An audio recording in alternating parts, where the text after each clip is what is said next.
Yo, what up? Ogechi here, back in the building with another video, and it's time for another review. Now, today's review is going to be on the 1978 Hong Kong Kung Fu film classic from the mighty Shaw Brothers Studios, the 36th Chamber of Shaolin. Yes, that's right, y'all, the 36th Chamber of Shaolin. And one of my favorite Hong Kong Kung Fu movies from the 1970s, y'all. I mean, man, this right here is just a classic, you know what I'm saying? And as y'all can see, I'm using volume 2 of the Arrow Video Shaw Scope collection, you know what I'm saying? It's awesome to have some great bangers from Shaw Brothers. But anyway, now let me tell y'all about the cast real quick. And I'm going to use this book right here.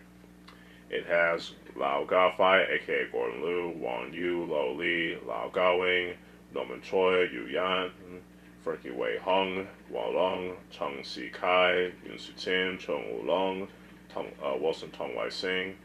Yeah, Cheung Long is John Chun, you know what I'm saying, for those that don't know. Wilson Tong Wai-Sing, Un Hong San, Hong Guok Choi, Kun Hong, Jian Nan, Chan Shen, Sham Lo,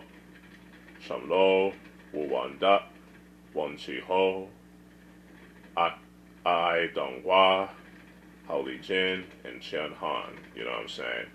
And it's written by Ni Kuang, choreography by Lau Gaodong and Tong Wei Chen. No, Tong Wai-Sing. Yeah, it wasn't Tong Wai-Sing. Cinematography by Arthur Wong, art direction by Johnson Sao and Li Yin Hai, edited by Chen Sin Long, and produced by Mona Fong and Sir Run Shaw, and directed by the late great Aghaji. So yeah, without further ado, let's begin. I'm gonna read the synopsis as best as possible, y'all. So here goes. The anti-Qing patriots, under the guidance of Ho Guan Han, have secretly set up their base in Canton under cover of being schoolmasters. Lao Yu Duck, one of Ho's pupils, having been inspired by his teacher's patriotism, is determined to join the anti-Qing ranks. Lao works as an espionage Canton Tiandan. Liu works as an espionage courier for his fellow countrymen until the Manchu general in Canton Tianda orders his troops to round up all the anti-Qing patriots. The Manchu soldiers, acting on information, surround the whole school and kill Ho and many of his students. Later, Lao's father is also murdered by the Qing lackeys. Excuse me. I said it, bear with me, y'all. Lao escapes to the Shaolin Temple in hopes of learning martial arts, with which he may avenge his father's death. The abbot of the Shaolin Temple sympathizes with Lao's plight, accepting him as an inmate and giving him the name Sam Duck.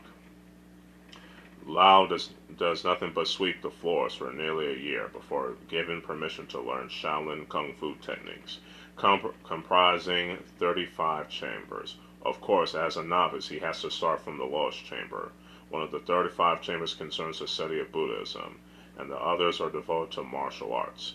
Each pupil has to endure a stiff test in order to pass through any one chamber before going on to the next.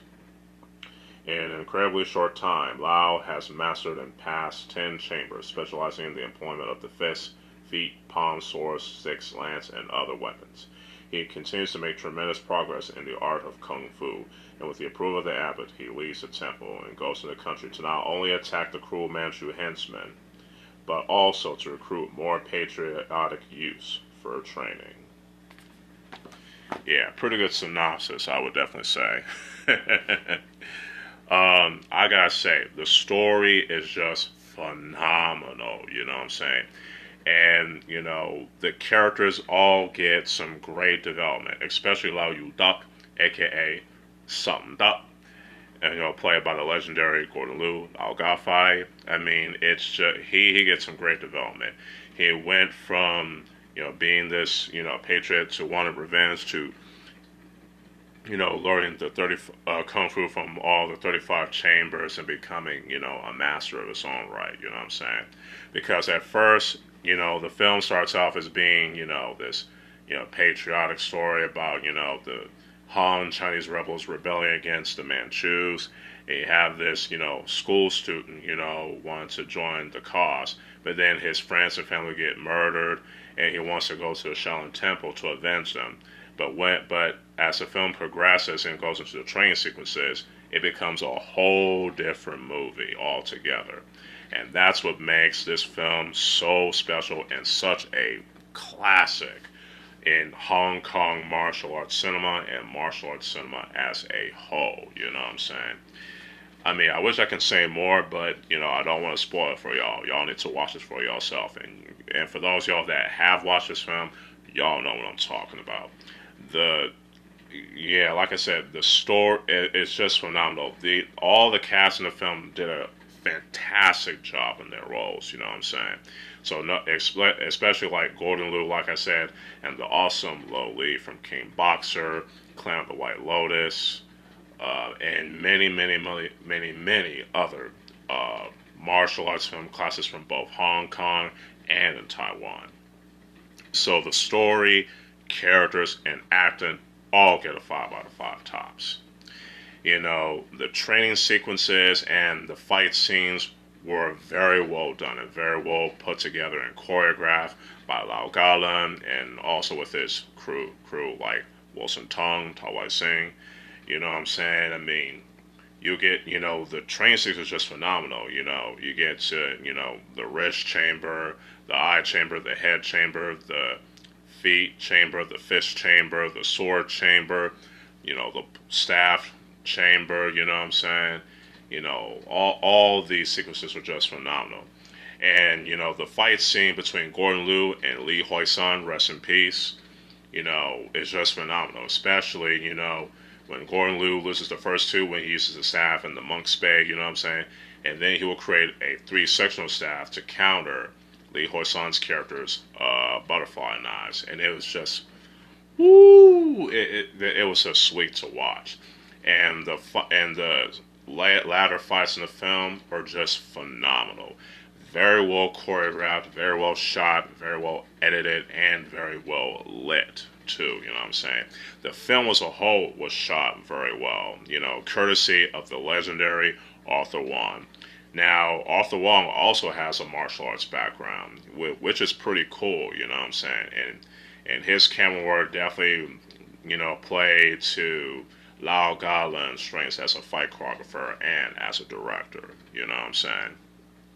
And even though it's mostly shot in the Shaw Brothers Studios and in the New Territories in Hong Kong, it takes you into the Qing Dynasty era of ancient China, you know what I'm saying? And it's just chef's kiss, like a motherfucker, man.